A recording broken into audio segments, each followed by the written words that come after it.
Sheldon, sit down. Go, Dad, go, Dad, go! Dad, go! Even though they weigh like 70 pounds, they're running so fast, it's like being tackled by a 200 pound. As you guys can see, that's kind of like what a real world fight is. He's going to stay on, it doesn't matter.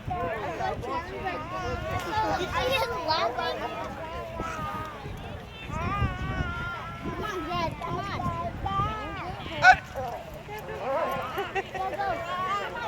Romachet is a little ticked off right now. It's so hard to watch through the suit. Like dismantle the metal rings in here. As you can see there, what he just did is what's called a tactical roll-off. A tactical roll-off is what we do in real world on the street.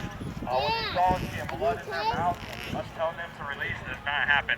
Also, for legal purposes, if we tell them to out and the dog starts to crash, we don't want that because it's going to cause more damage to our suspect.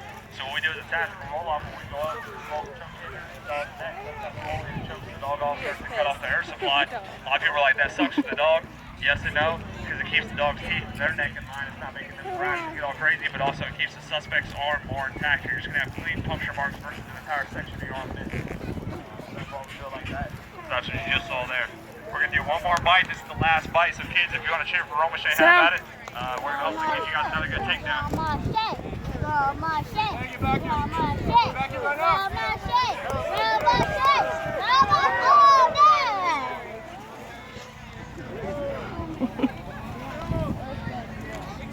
I'm a